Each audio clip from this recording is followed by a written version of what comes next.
Morning's pale light glinted off the mirrored facade of the Aurelius Capitol Tower as the sleek black limousine glided to a stop on Granite Avenue. The city's heartbeat thrummed around it.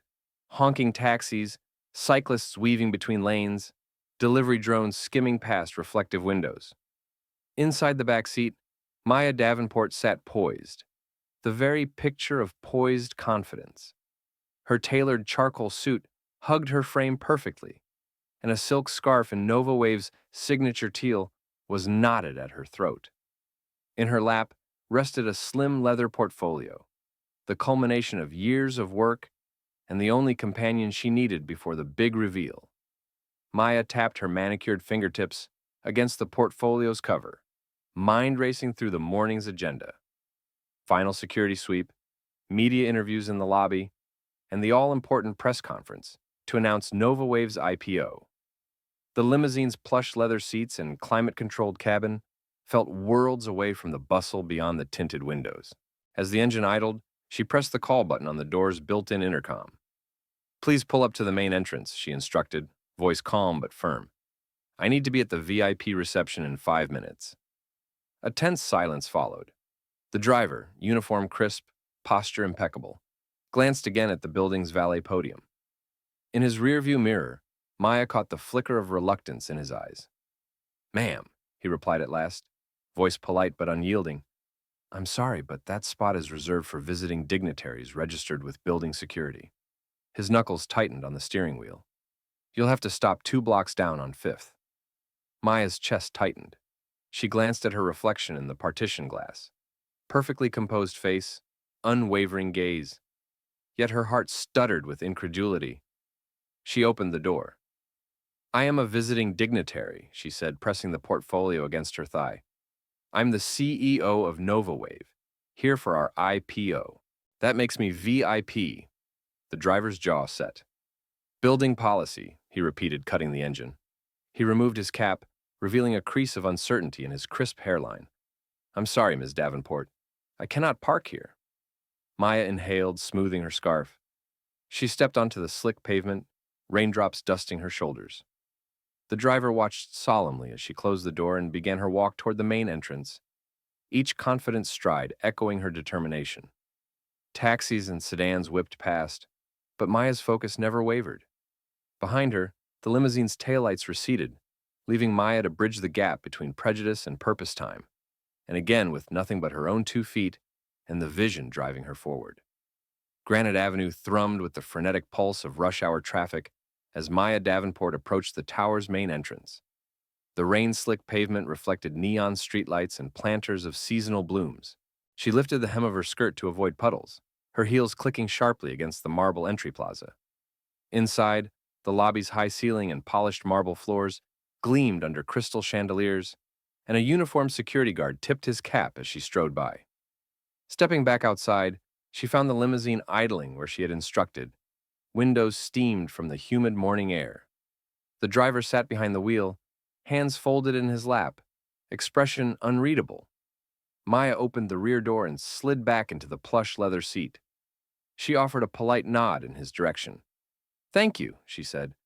"Now, could you please park at the VIP drop-off? The reserved zone is right outside the front doors." The driver's eyes met hers in the mirror, tension flickering in his gaze. He shook his head once, curtly. "Miss Davenport," he replied, voice low and controlled. "I can't." Maya's heartbeat quickened, but she kept her tone measured. "I don't understand. I booked this building's VIP service. My schedule is tight, and I need to be inside in 5 minutes." She tapped her portfolio gently, the leather catching a stray ray of sunlight. He cleared his throat. "Building policy," he said. "No exceptions." His hands found the steering wheel once more, fingers tightening around the leather. Maya paused, surprised by his obstinacy. She unlatched her seatbelt and leaned forward, lowering her voice so only he could hear. "Look," she said, "I'm the CEO of a company valued at $2 billion. We're here to launch our IPO. That qualifies, by any definition, as VIP." The driver's jaw clenched. He stared straight ahead. "I'm sorry," he repeated, "but they instructed me not to stop there." Maya pressed her lips together and exhaled slowly. She operated in a world of investments and global deals. Never had she been stymied by policy in her glass-walled boardrooms. Now, a uniformed chauffeur balked at her every insistence. Rising from the seat, she swung her legs out onto the pavement. The door remained open behind her. "Please call the building manager," she said calmly. "She'll confirm my status." The driver stayed silent, gaze fixed on the curb. Maya reached for her phone and dialed the VIP liaison at Aurelius Capital, Carol Lang, who had personally arranged the logistics. As the phone rang, she stepped to the edge of the sidewalk, umbrella unfurled against the steady drizzle. Inside the lobby, Lang's voice crackled through the line. "Maya, are you here?" "I'm here," Maya said, lowering her voice. "Your chauffeur says he can't park at the main drop-off." Lang's tone turned sharp. "That's impossible. He has my written authorization. I'll call the front desk now." Maya passed the phone to the driver through the gap in the partition. He glanced at her, then at the device, before taking the call. She watched him listen as Lang's voice rose inside the cab. After a moment, the driver replaced the phone and cleared his throat once more. "I have new instructions," he said, in a clipped but respectful voice. He started the engine and swung the car around the corner. Maya followed under her umbrella, each step laden with the indignity of being ferried just beyond the door of her own launch event. As the limousine pulled to a stop 2 blocks away, Maya closed her umbrella and nodded once. "Thank you," she said, heart settling into a cold resolve.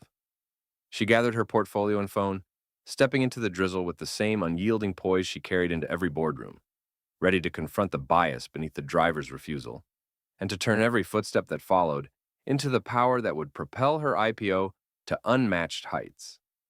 With the limousine now stationed 2 blocks from Aurelius Capital's gleaming entrance, Maya Davenport stepped into the soft patter of the morning rain. Her designer heels clicked steadily on the wet pavement as she hoisted her umbrella against the drizzle, silk scarf rustling gently with each stride. The brisk wind carried the scent of freshly roasted coffee from a nearby cafe, an unintentional reminder that she had been forced to trade comfort for conviction. She set her jaw and lifted her chin. Every confident step reclaimed the authority that the driver had attempted to deny her. Passers-by in tailored suits and business coats paused to offer her polite nods, recognizing the CEO of NovaWave from business news or the company's viral teaser videos. A small crowd formed at a respectful distance. Some took out phones to capture the scene, others simply observed, curiosity in their eyes.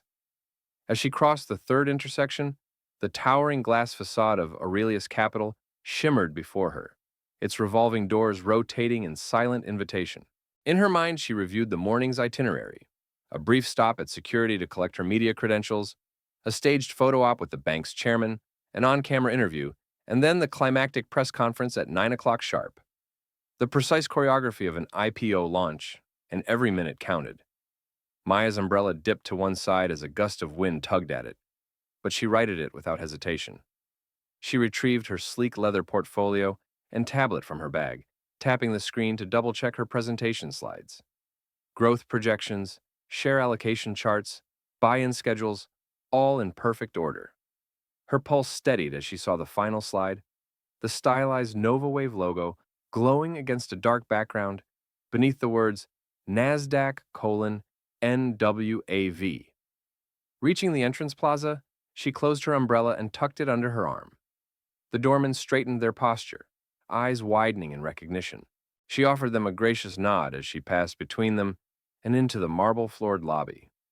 The warmth and hushed reverence of the glass atrium enveloped her. Behind her, the rain continued its steady rhythm.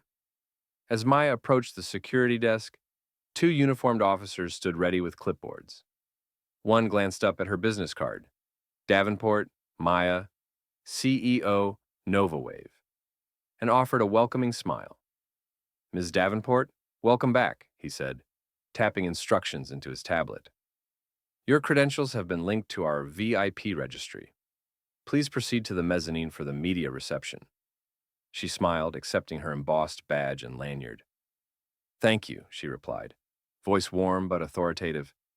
Each step across the lobby now resonated with purpose and vindication.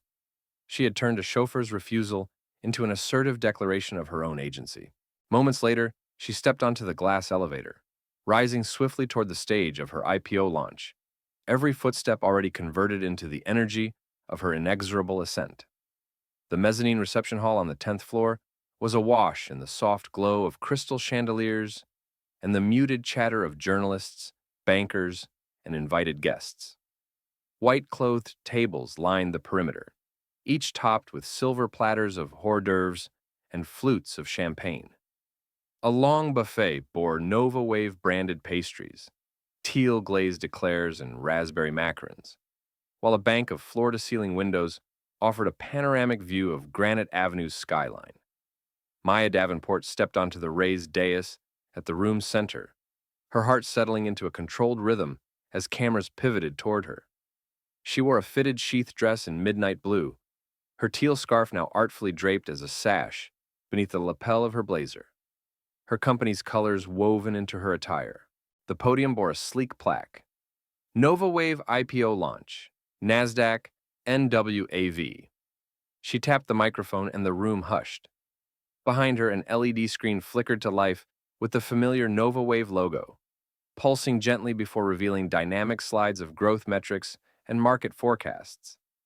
Journalists raised pens and phones. Investment bankers leaned forward, lanyards bearing gold-trimmed badges glinting in the light. Maya Davenport, co-founder and CEO of Nova Wave, intoned Jonathan Reeves, the head underwriter from Sterling and Company, stepping aside with a respectful nod. Maya offered him a quick smile of thanks before addressing the crowd. "Good morning, everyone," she began, voice clear and resonant. "Today marks a milestone in our mission to democratize financial technology. After 5 years of innovation, we are proud to list Nova Wave on NASDAQ under the ticker NWAV. Our initial offering of 16.7 million shares at $30 each will raise $500 million in growth capital." She clicked the remote. The screen transitioned to a three-dimensional chart showing Nova Wave's user growth from 50,000 in 2019 to over 5 million active accounts today, and projected revenue curves soaring into the next decade. This capital will fuel our expansion into new markets, accelerate AI-driven features, and bolster cybersecurity measures for our global client base, she continued, letting each phrase land with the weight of strategic foresight. A hush fell as Maya advanced to the finale slide, a live NASDAQ ticker widget ready to update in real time. She tapped the remote once more. "I invite you now to witness NWAV's debut on the world's premier exchange." Instantly, the widget sprang to life. NWAV appeared, followed by a rapid sequence of numbers: 30.00, 30.01, 30.05, before stabilizing. A ripple of applause erupted as the share price held firm at $30.05, indicating strong market confidence. Smartphones flashed, and cameras clicked feverishly. Maya allowed herself a brief, triumphant breath. Reports echoed through the room. Virgin IPO exceeds expectations. Nova Wave valued at $2.5 billion. Female CEO sets fintech record. As champagne corks popped and toasts began, Maya stepped off the dais. She shook hands with Reeves, whose eyes reflected both pride and respect. Investors lined up to offer congratulations, while reporters jostled for a final soundbite. Through it all, Maya's gaze swept the room, her determination vindicated, her vision now backed by $500 million, and her place at the pinnacle of fintech indisputably secured. The press conference had ended, and the lobby of Aurelius Capital buzzed with reporters filing updates on their tablets and cameramen packing away gear. Glass walls and polished marble floors gleamed under midday light, reflecting the triumph of Nova Wave's IPO. Maya Davenport descended the grand staircase toward the exit, clutching her tablet and leather portfolio, her heels clicking a confident rhythm. Outside, the rain had let up, leaving the pavement slick and reflective. The black limousine waited as before, but something had changed. Maya paused at the curb, noting the fresh white sign, neatly printed and affixed over the tinted door window, reading, "VIP parking, any zone permitted," in bold, professional type. Her breath caught. The driver emerged, hat in hand, expression unreadable, but posture straighter than before. As Maya approached, he removed his gloves and held out his hand, an unexpected gesture. In his palm lay a small silver USB drive. "I apologize for the inconvenience this morning, Ms. Davenport," he said quietly, voice low enough that only she could hear. "And congratulations on your IPO. He paused, swallowing. "I have a business plan I believe in, and I would greatly value your feedback." Maya felt a ripple of surprise. All morning, she had expected brisk efficiency, or perhaps a shrug of indifference from the chauffeur. Instead, here he stood, offering her not only contrition but ambition. She took the USB drive and examined it, sleek metal casing etched with the words, "Urban Ride." She smiled, a real warm expression. "Thank you," she said, slipping the drive into her blazer pocket. "I'd be honored to take a look. Let's schedule a meeting." The driver's relief was palpable. He bowed his head slightly. "Thank you, ma'am." He returned to the limousine as Maya circled to the passenger door. A valet, now instructed by the new sign, stepped forward to open it. As the car pulled away, Maya placed a hand on the window, looking back at the tower's mirrored facade. This morning's indignity had become an opportunity, a testified demonstration of her resilience, and a chance to invest in someone whose own ideas awaited an IPO caliber champion. Clutching her portfolio, she tapped her phone to message her executive assistant. "Schedule Urban Ride Review, 500,000 seed next week." And with that, Maya Davenport, Black female CEO and newly minted public company head, steered her next chapter, powered not by a limousine's engine, but by the shared drive of innovation and redemption. The rain had stopped by late afternoon, but the streets still glistened under the overcast sky as Maya's limousine made its way back to Nova Wave's headquarters. Inside, the gentle hum of the engine and smooth hum of the air conditioning created a cocoon of calm. Maya held the silver USB drive, etched with Urban Ride key in her hand, turning it over and over as she considered the driver's unexpected gesture. By the time the car pulled up to Nova Wave's glass-walled lobby, dusk had fallen, and the building's interior lights shone like beacons. Maya stepped out onto the polished marble floor, her heels clicking confidently as she passed the reception desk. She signed in for a late-day meeting, slipping the USB drive into her blazer pocket. Up on the 20th floor executive suite, Maya settled behind her walnut desk. The city lights stretched before her through floor-to-ceiling windows, traffic crawling along the avenues below. She poured herself a glass of still water, set her tablet and portfolio to one side, and plugged Urban Ride's drive into her secure workstation.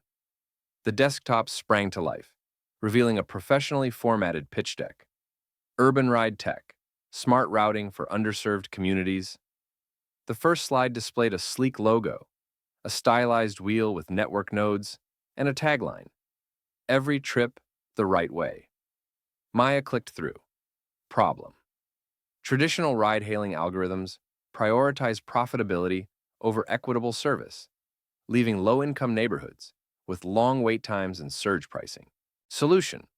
Urban Ride's AI dynamically reallocates idle vehicles to high-need zones, factoring in real-time demand, driver earnings, and community equity metrics. Pilot results. In Detroit, average wait times fell from 18 minutes to 11 minutes, and driver utilization rose 15%. User satisfaction surveys jumped from 3.2 to 4.5 stars. Business model. A modest service fee overlay, philanthropic partnerships for subsidized rides, and data licensing to municipal transit agencies. Financials. Projected $2 million revenue in year one, scaling to $15 million by year three with 20% EBITDA. Seed funding of $500,000 would cover team expansion, cloud infrastructure, and marketing.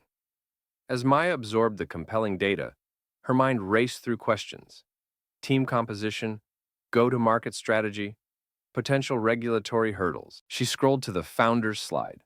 3 names, 2 seasoned CTO co-founders, and your humble chauffeur, with a brief bio detailing a decade of logistics operations and evenings spent coding behind the wheel. Maya leaned back and exhaled, impressed by the driver's preparation and vision. She drafted a quick note on her tablet. Impressive deck. Let's discuss in person. Friday, 10 a.m., Nova Wave HQ. Hitting send. She closed the laptop and walked to her office door. Grace, she called to her executive assistant standing outside, please schedule a conference room for a meeting with Urban Ride's team. I want their founder here at 10 Friday. Grace nodded, tapping her own tablet. Will do, CEO Davenport. That evening, Maya reviewed NovaWave's calendar for the week ahead, carving out an hour for Urban Ride's pitch. She reflected on how a single moment of professional courtesy, or its absence, could change lives. The driver's refusal had been a small ripple in her morning, but his redemption-oriented follow-through had turned into an opportunity to nurture fresh innovation. As she prepared to leave the office, Maya paused by the lobby's art installation, a kinetic sculpture of interlocking metal gears powered by hidden motors. Each turn reminded her that progress often depended on unlikely cogs working in harmony. Tomorrow, she would welcome Urban Ride's founder into NovaWave's ecosystem, offering not only funding but mentorship, resources, and the chance to convert one person's redemption into many communities' brighter futures. With one final glance at the cityscape, Maya gathered her portfolio and drove home, carrying the promise of a new chapter, one where generosity, vision, and second chances would steer the course of tomorrow's ride. Friday morning's sunlight streamed through the floor-to-ceiling windows of NovaWave's glass-walled conference room as Maya Davenport took her seat at the head of the polished oak table. Across from her sat the limo driver, now Urban Ride's founder, David Price, nervous but composed in a sharp navy blazer and slim black tie. Behind them, whiteboards displayed flowcharts and growth projections from Urban Ride's pilot, and a steaming carafe of coffee and tray of croissants lay ready for the meeting. Maya tapped her tablet to bring up the first slide. NovaWave Seed Investment, Urban Ride Tech, featuring Detroit pilot metrics and community impact stories. She looked up, meeting David's gaze. David, your routing algorithm not only improves access, it embodies the social responsibility we champion at NovaWave. We're prepared to lead a $500,000 seed round to fuel your next phase. David exhaled, relief and excitement mingling in his eyes. Thank you, Ms. Davenport. With these funds, we'll hire 2 data scientists, scale our cloud infrastructure to support 10 more cities, and launch a driver partner loyalty program that shares revenue more equitably. He clicked his own remote, and the slide changed to a Gantt chart detailing hiring timelines, infrastructure builds, and community outreach events. Maya leaned forward, studying the chart. I like the emphasis on equitable pay, she said thoughtfully. We'll also connect Urban Ride drivers to NovaWave's financial wellness platform, offering microloans and real-time earnings tracking. And our marketing team can handle the next campaign, highlighting both performance and social impact. She swiped to a final slide. Term sheet highlights. Bullet points outlined a 15% equity stake for NovaWave in exchange for the $500,000 investment, board observer rights for Maya, and a milestone-driven vesting schedule to align incentives. Maya pushed the slide toward David. These terms are standard for early-stage fintech, and I believe they reflect both NovaWave's confidence in Urban Ride and your team's commitment to inclusive growth. David read the terms, then looked up with a steady nod. Agreed. He extended his hand across the table. Maya stood, returning the shake firmly. Cameras from NovaWave's internal comms team flashed discreetly at the back of the room, capturing the moment an idea born of a simple apology evolved into a partnership poised to transform urban mobility. As the meeting concluded, Maya escorted David down the hallway to NovaWave's Innovation Lab, where whiteboards brimmed with brainstorming notes and engineers tested next-generation payment, APIs. Welcome to the NovaWave family, David, she said, handing him a company badge. Let's power every journey, together. Outside, the city pulsed with possibilities. In one swift series of steps, an affront, a gesture of apology, and an open mind, Maya Davenport and David Price had bridged worlds between CEO and chauffeur, investor and inventor. Their collaboration would not only fund a startup, but set a new standard for opportunity, reminding the world that the road to innovation often begins with the simplest act of recognition.